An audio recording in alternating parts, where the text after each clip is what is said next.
Welcome to the Extra Mile podcast for bar exam takers. There are no traffic jams along the extra mile when you're studying for your bar exam. And now your hosts, Jackson Mumey and Megan Saia from Celebration Bar Review. Hey everybody, welcome. We are glad to have you with us. Megan will be joining me in just a minute here, and we hope you're all doing well. Everybody is healthy and safe, and we have a few things to cover today. We've got some breaking news out of Texas. We have some results out of California. We have some updates generally to talk about, and then we've got your questions. Megan, if you're there, why don't you jump in? Hey, look at that. I love the power. I just say it here. It's I Dream of Genie, which is way before your time. Is that more like, is that more like WandaVision? That comes out soon, I think. I don't think it's out yet, but yes. Yeah, I think that's going to be maybe it'll be a more modern reference. Very, very cool cultural reference from an old person. Anyway, hi and welcome. We're glad to have you with us. I think we probably should just kick it off and talk about the news around the bar exam world, because it was a pretty big week, wasn't it? Yes, it was. Let's talk about what's been happening in some of the different jurisdictions this week. The big news, obviously, is California released their results. The good news is that they released them early, which was great. So they did announced that they would be releasing them early, but fantastic. We were expecting more of a later in January release date. So we do have those results. The pass rate in California, as expected, went up significantly to 60.7% overall. That's, of course, in large part due to changing the pass score. And so a lot more people who would have failed previous exams were able to pass the California bar on this try, which is really great news. And if we look at the first time only pass rate, that was 74%. And for repeaters, it was 43%. So really different numbers than what we're used to seeing in California. Yeah, almost double the repeat taker pass rate. So that's really good news. And that's what we predicted would happen. We thought that it would be a good test for people to take if they could get into it. I feel vindicated by that. I'm certainly excited for those who passed. We're going to try and do some interviews with passing successful California bar takers that we had. So that's always exciting when we can do that. What did you think about the number of people that took the exam? It was interesting because significantly smaller number actually took it than had registered for it. So again, not surprising. There was a large drop off in the amount of people who actually showed up and took both days of the exam, as opposed to those who had signed up for it. So they ended up with, I believe it was somewhere in the 8,000s who took the online exam in California. Yeah, and they had 12,000 plus registrations, didn't they, at one point? Yeah. And did we get any word about the people that were flagged for potential violations using the artificial intelligence in the proctoring system? Yeah, so that seems to have died out. And so I think it's good news. It's annoying for people who had to deal with it, but it doesn't seem to be a large number of people who were disqualified. So I think a whole lot of people, about a third of the applicants who took the online test in California got flagged for violations, which is insanity that clearly a third of people were not cheating. So then they had to prove that they were not actually cheating on the exam. They had to go through a different process, but it doesn't seem to be a large number of people coming out of that who actually were disqualified. So that's good news, but obviously very stressful for the people who a week before the results were released, we're getting emails saying, oh, you've been flagged because your microphone, it suddenly got very quiet. And so we were concerned that you turned off your mic, or you were looking away from the camera for too long, or things like that. But of course, once an actual human looked at the videos, it was pretty apparent that most people, if not all of them, I haven't heard of an instance of cheating, but that they were not doing anything wrong. Yeah, which is good, because I think this whole question of the AI and is it racially biased? Is it super sensitive? We didn't get these kind of numbers of people being flagged anywhere else in the country, did we? No, certainly not a third of applicants. Yeah, very interesting. So I don't know what it was, if California used different AI software. They obviously used the same testing software, but not sure. Or if they were just more sensitive, or it could be also maybe they didn't have real person view it before they sent out the notices of violations, of potential violations, excuse me. Right. So that certainly would help if you had a person on the front end rather than on the back end, making sure that, hey, before we alarm people unnecessarily, let's look and use common sense and figure out if we think this is actually a questionable case, or if this is very clearly that somebody was just closing their eyes to think, or whatever the violation might have been. Yeah, it's really an interesting phenomenon. And as I've talked to people who were in the October exams around the country, including California, I think for the most part, the AI and the online format worked pretty well. There were individual problems, but it seems like the examiners and the exam software companies did a pretty good job of being responsive at the day of the exam. They weren't rigid on when you had to start, if you were stuck getting started. And so there's some good things there. And so I think that is a positive, because we're going to see more and more online testing. We're going to talk about this in a minute. We've seen another change. But I think in general, knowing that the online testing worked okay, which was our great fear. California was the stress test. Can you put thousands of people in on a single day and make it work? And the answer seems to be, yeah, you could. So that part is good, and I'm pleased about that. I wanted to share very quickly, they gave us what they called a percentile table, which I thought was interesting. We don't normally see these, but they told us where the percentiles were in terms of scoring. And as I've been doing videos for people that were not successful, essentially to get to a 1390, which was the passing score, you needed to be in the 40th percentile of all bar takers. So again, they had 60% of the people passing, so 60th percentile and then 40 percentile down.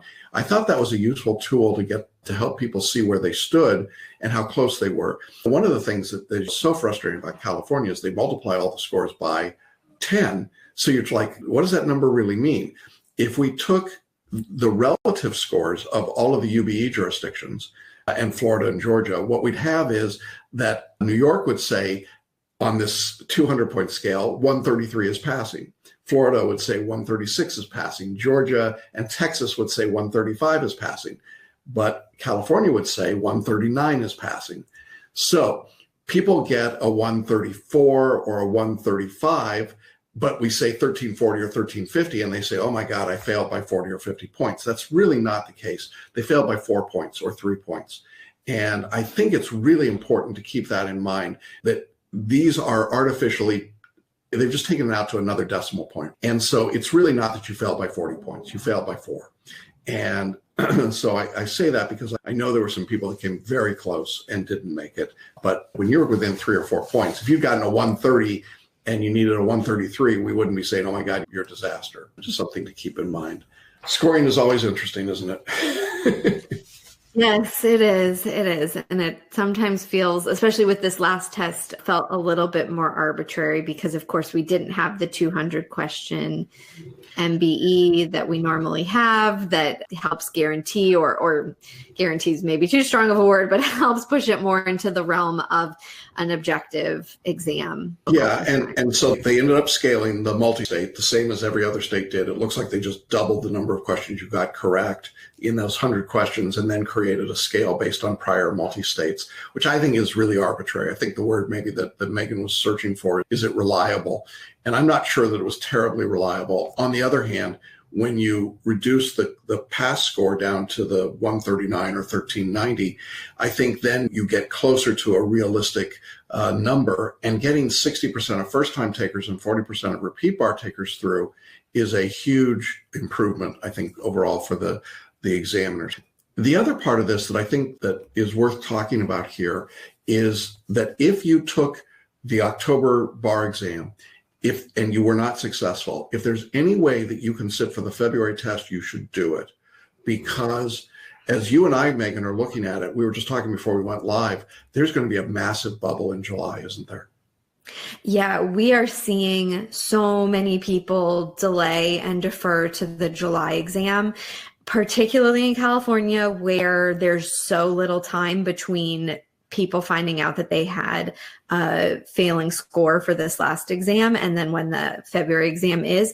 But goodness, everywhere I look, I'm seeing people saying, gosh, I don't know. Our students, other students saying, I don't know. Can I get ready in time? I'm not sure. This is just too stressful. I think I'll just wait till July. So what's going to happen, which, Jackson, I know we've been talking about this for almost a year now, which is so crazy that we're coming up on that, but that there will at some point potentially be a tidal wave. So all the people who pushed back from the October exams and decided, I'll just wait till 2021 when things have calmed down. Now the February exam, a lot of people are pushing back from that saying, gosh, maybe I don't want to take it online, or things are just still really stressful, or I don't have enough time to study. So they're pushing to July. At some point that wave is going to crash on the shore. And the longer we go, the bigger that wave is going to get. And so right now we're looking at it crashing potentially on the July exam in 2021. I don't know what that looks like, because you're adding to that, of course, all the people who are graduating law school will be taking that July exam. So yes, we just really recommend, if you can take the February exam, take it. There's going to be far fewer people than the July exam. Yeah, absolutely. Do what you can do. And we're here to backstop you. Okay. Yeah. What else we got? Well, we have a couple of questions or comments in the chat box that I want to bring up now. So Maria asked, what issues do you anticipate can be caused by the larger number of students for July 2021? That's a great question. The first thing is it's going to make the competition for passing seats, I think, more difficult. You're going to have a lot of repeat bar takers in there because you get this overflow of people from October, regardless of what jurisdiction you're in. You're just going to get a big group of people. And so I think that's going to make it really hyper competitive. Now, that isn't a reason not to take the July exam. It just means you have to recognize you're going to have to be on your A game. So I think that's one issue. I think a second issue is at this moment, we don't know how that test is going to be given. We presume online, because as we're going to talk about, the tests seem to be moving online one way or the other.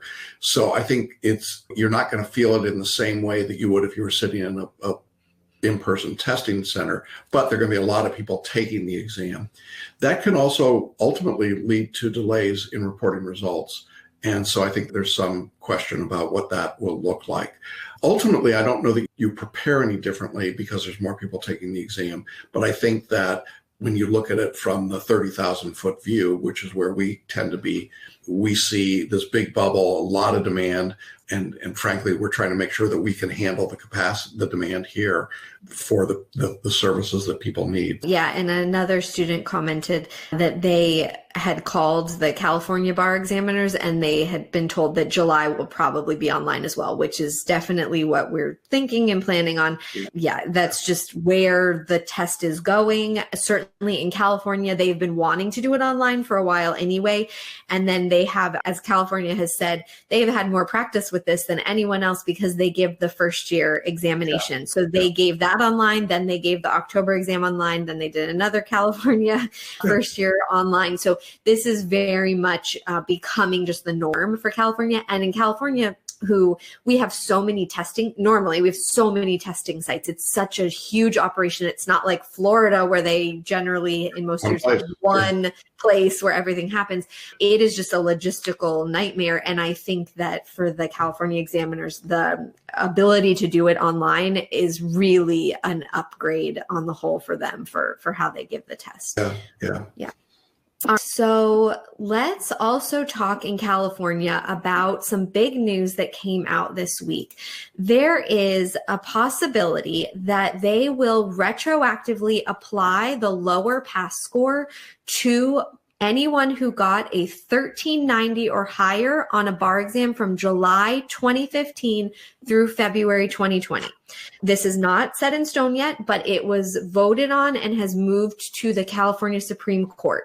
So the California Bar task, or it's not a task force, but this group, they decided that they were okay with this. And so then they have sent it on to the California Supreme Court with instructions that they would like to see the California Supreme Court go ahead and okay this plan. So if that happens, we will let people know immediately. We'll post it in Facebook. We'll talk about it on the webinar. webinar. Either way, we're not anticipating finding out this week. I've heard some rumblings and rumors that it could happen by the end of January. But if you are studying for the February bar in California, and you scored a 1390 or higher on a previous exam, July 2015 through February 2020, please keep studying, because you will not regret that. If it turns out that you find out in a few weeks you don't have to take the exam and you've already passed, you will not be mad that you studied. Like, I promise you're not going to be mad that you studied. You're going to be so thrilled and relieved that you are a member of the bar.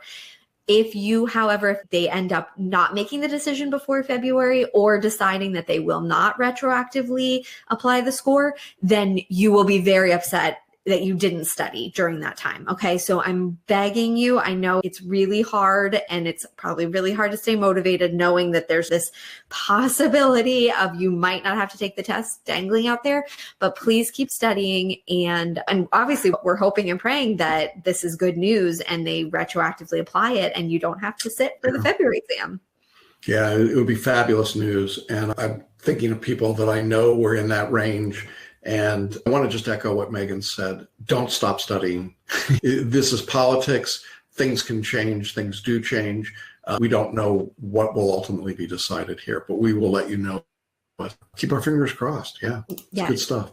Yeah, definitely, definitely. And just so people know, the reason why they're thinking that potentially is because in California, your score is good for a cert for 5 years. And so it's the wait, if your score is good for 5 years and you're saying that a 1390 is okay now, then shouldn't we just say it's fine if you got a 1390 5 years ago? So that's why. Yeah. All right. So let's move on to Texas. Okay.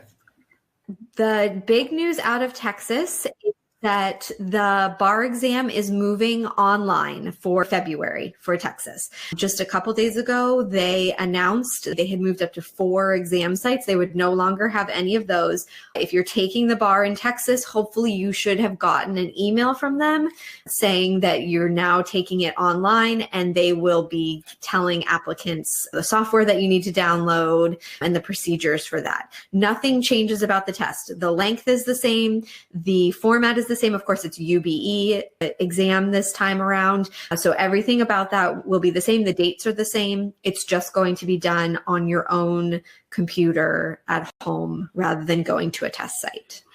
Yeah, I think that's great news. I think that politics are changing, obviously. And I think that the reality of COVID is now beginning to penetrate some places that have pretended that it didn't exist. And that certainly includes some bar exams and some bar exam administration.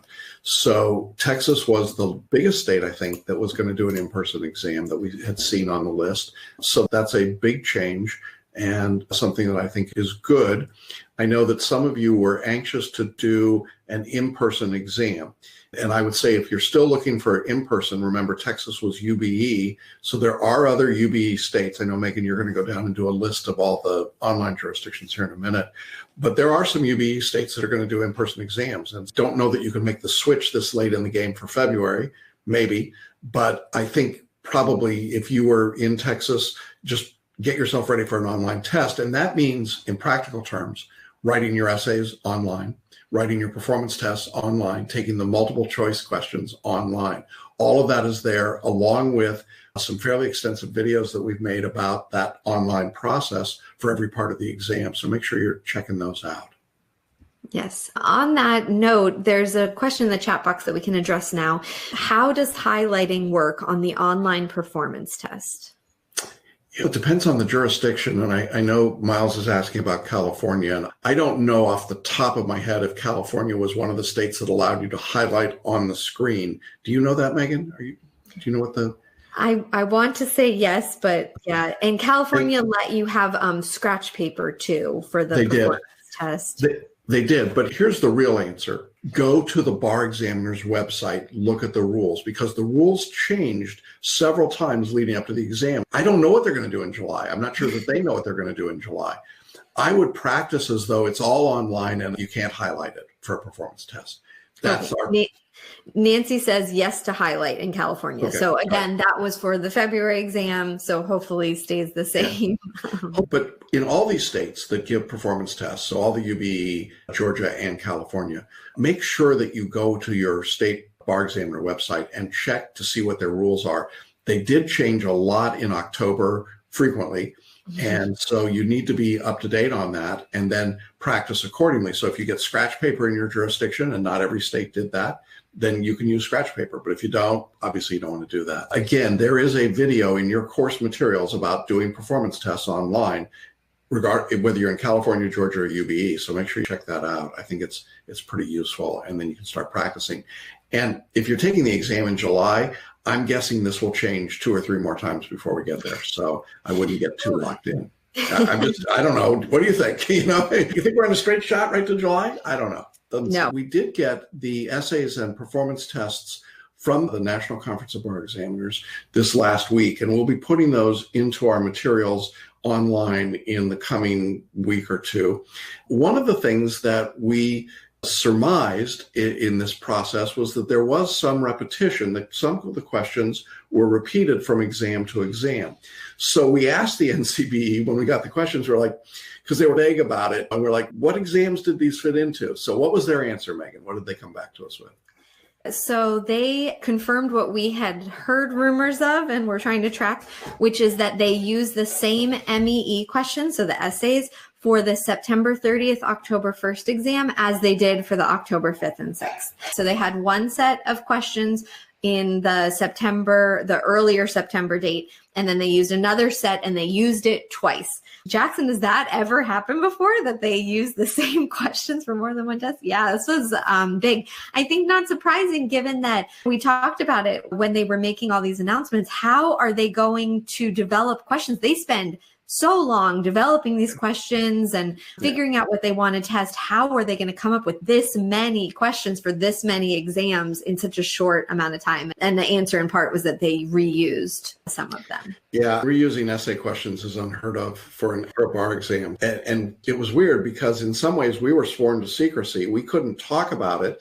We presumed that's what they were doing, but we were really constrained about being able to say that, and out of ethical consideration, we just couldn't say to the October 5th and 6th students, hey, it's the same essays that we think we just saw on September 30th, but that's exactly what they did. So what a strange year on so many levels, but in the bar exam, unprecedented is the word we just kept using week after week. So I'd really like to think we're past all of that now, but we'll see. Yeah. All right. Talking about unprecedented and changes, a question that I think we'll just touch on briefly here, but you and I are going to be talking about it significantly longer in a different format. Modesto asks, I heard that the NCBR is entertaining changing the bar exam format. Yeah. There's something called the Testing Task Force that was put into place a couple of years ago, and they did a whole lot of study and surveys and talked to a lot of stakeholders. And then they came back with recommendations, and these recommendations are actually from the national conference. They're not an outside group banging on the door. And the upshot was the test is going to change. That's, whether you like it or not, the test is going to change. But the important point is the test isn't going to change for 4 or 5 years. So I'm going to echo something that Megan said earlier to the California students. Do not take your foot off the accelerator. Do not stop and say, oh, the test is going to be different, and so I shouldn't be studying this way, or I shouldn't be prepared for I saw a headline that said, no more MBE. That's not true, not now, down the road maybe, but not now. And so you need to keep studying. We're multiple years into a process. Megan and I are actually recording a separate podcast video to talk just about the Testing Task Force and its conclusions and what we think it's going to mean. We'll put that out for you shortly. We thought it deserved its own separate discussion, but we also didn't want to overemphasize it right now because it has no impact, zero, on any bar exam in 2021 or 2022, probably even 2023. Maybe your children's children will be impacted, not you. Whether you like it or not, that's the reality, I think. Yeah, definitely. Eyes on the prize. Don't get distracted by the shiny object that's 5 years down the road, please. Yeah, exactly. Yes.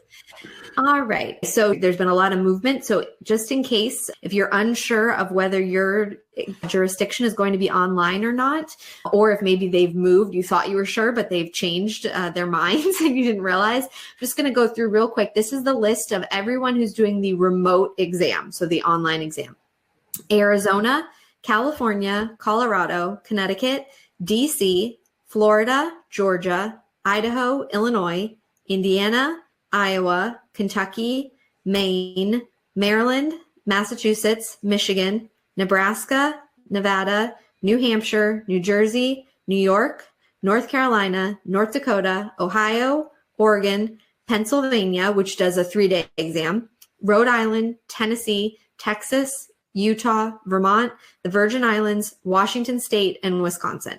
So that is a lot of states. It's certainly most of the states, but just I want to clarify for people because I do know there's been a lot of movement. Make sure and you're studying for the type of exam that you're actually going to be sitting for in February. Yeah.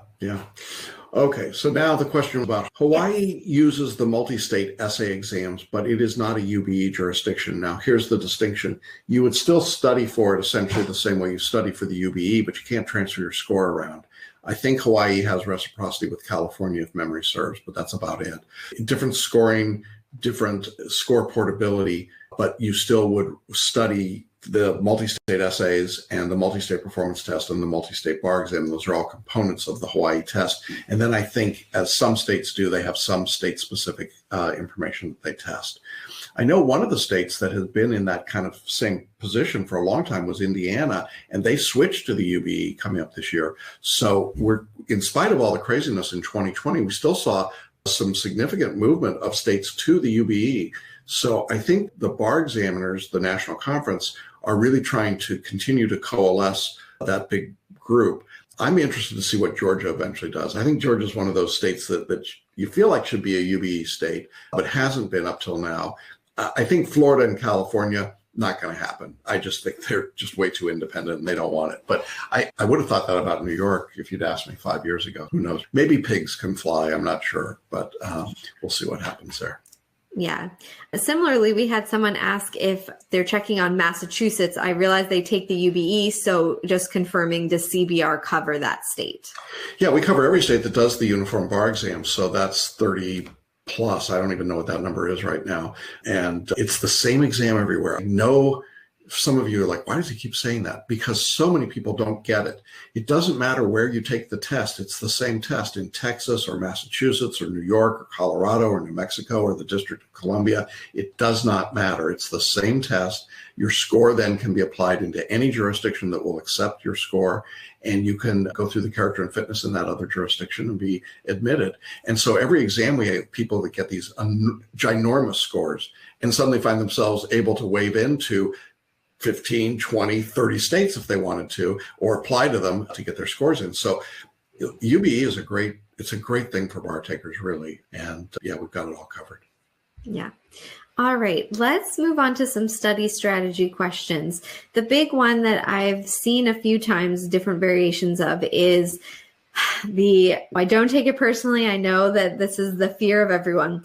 How do we know that FLA works? Don't I have to do IRAC in order to pass the bar? Aren't the bar examiners, don't they have a little sheet that says, did the student do IRAC? 20 points. Yeah, I hear it all the time. And I understand that it feels like IRAC should be the way to go because that's what everybody does. It's what the big box bar reviews do. If it were the gold standard, everyone would pass. Obviously, they don't. The majority of people that take the bar still fail across the country. But I thought it was interesting to see, we've been looking at California this week in detail, and California posts their criteria for grading. And I thought it'd be interesting to see what the California bar examiners said about essay questions, just for that very point. So I want to take a minute here and just quote to you from what they said. Here's what the bar examiners say. Essay questions are designed to test legal analysis under a given fact situation. Answers are expected to demonstrate the applicant's ability to analyze the facts in the question, to tell the difference between material facts and immaterial facts, and to discern the points of law and fact upon which the case turns. The answer must show knowledge and understanding of the pertinent principles and theories of law, qualifications and limitations, and relationships to each other. The answer should evidence the applicant's ability to apply the law to the given facts. Does that sound familiar? And to reason in a logical, lawyer-like manner from the premise adopted to a sound conclusion.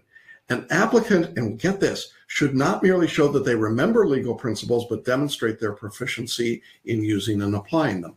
That's the entirety of what the bar examiners say. I did not hear anything that said spot issues, memorize rules, recite elements, not a word. And I got to tell you, if the Cal Bar, who's the toughest in the world, says that is the criteria for every jurisdiction in the country, you and I, Megan, see lots of comments from people who don't want to go on video and don't want to go public, and we recognize and respect that privacy. But we get comments all the time from people who say, my God, my scores went up by so much. And my writing scores went up when I switched to the FLA writing system, and IRAC didn't work. And now I'm seeing these big jumps in scores. And of course, we do the videos with those people that are gracious enough to do interviews with us, and it's a consistent theme. I think the most frustrating thing to me is to watch the conversations when people suddenly think, oh my God, it doesn't work, and they feel like they've got to jump ship. Don't do that. If you go back for 25 years, our track record is better than anybody's. This writing style is rock solid, and it works because it's based on what the examiners say they're looking for, not what we think they should be doing. So, do you want to add to that? Because I know you're the writing guru, but I feel like you should at least say that. No, that's great. I always talk too about in my writing conferences what the NCBE, right, who creates the MEE questions, so the multi-state essay questions, what they say, and they say the same thing that California does. They're looking for legal reasoning and analysis, and that's really what it comes down to. And so is FLA the only way to write a passing essay? Of course not. Of course not the only way. But is IRAC the only way to write it? Of course it's not. And obviously standing here, someone who passed the California bar first time using FLA, didn't do IRAC, did IRAC in law school, did not do IRAC on the bar exam, passed California. I think that it's hard and scary. And so that's why I have a lot of sympathy and understand.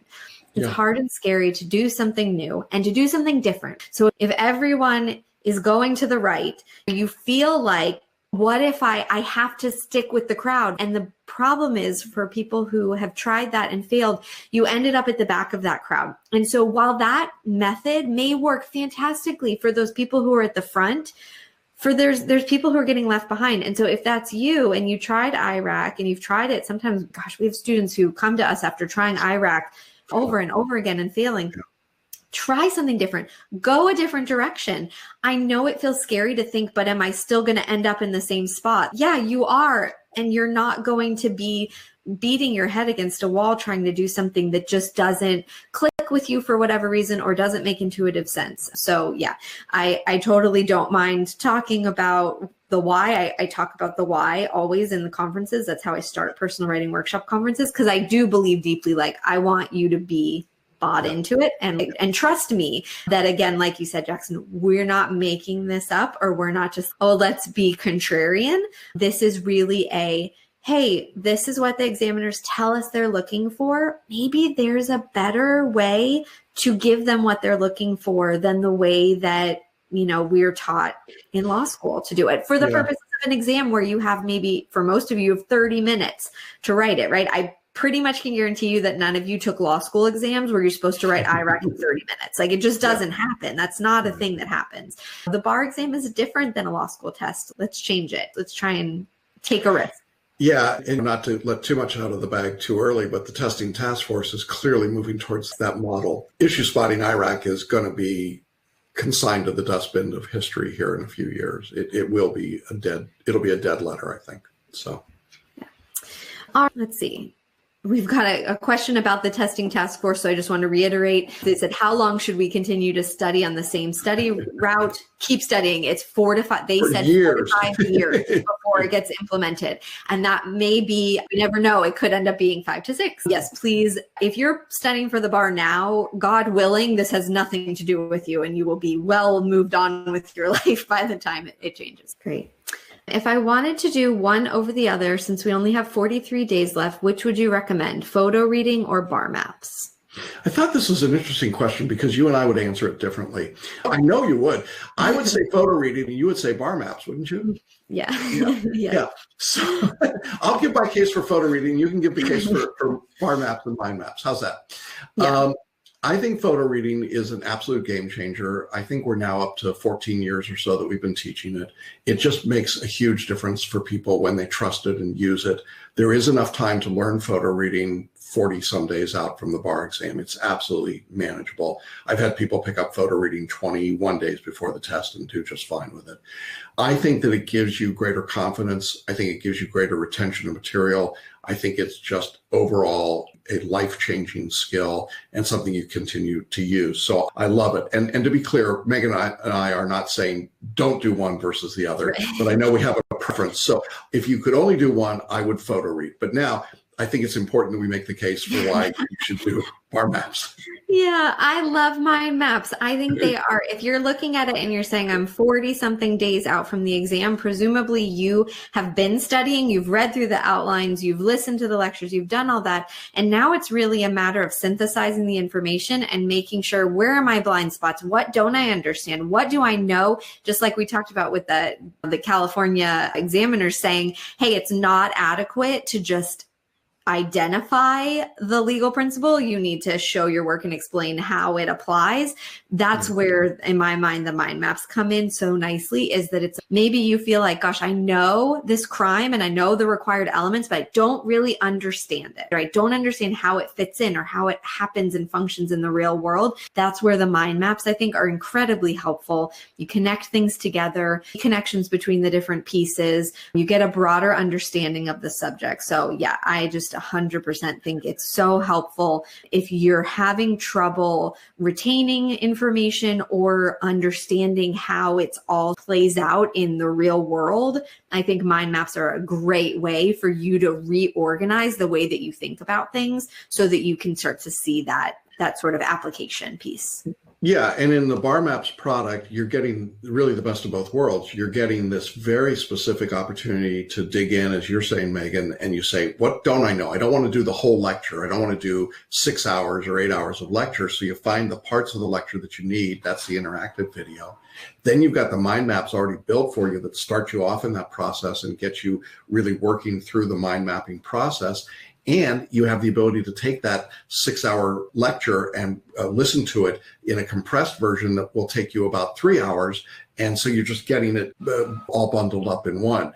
The answer is you should do both. But if you're only going to do one, there's the two views about what you should do. And in case some of you think that we're always in lockstep, it's not true. we do disagree occasionally. But it was a great question. So thanks for that. Thanks for the you almost persuaded me, Megan. I almost so close.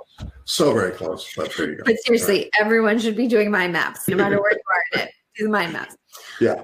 All right. So that's what we have for today. Jackson, any thoughts as to wrap us up with, we're just over, 40 days to the exam. I know you've said people are starting to drop like flies and telling you, I don't know, maybe I just won't take February. Maybe I'll just wait till July. Any final thoughts for kind of where people are this far out from the exam?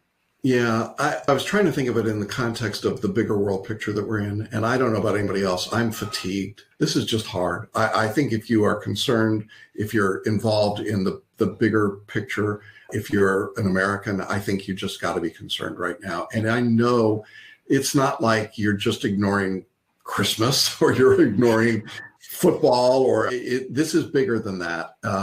And I know next Wednesday we've got inauguration. And then I thought, no, I think there's a time for everything.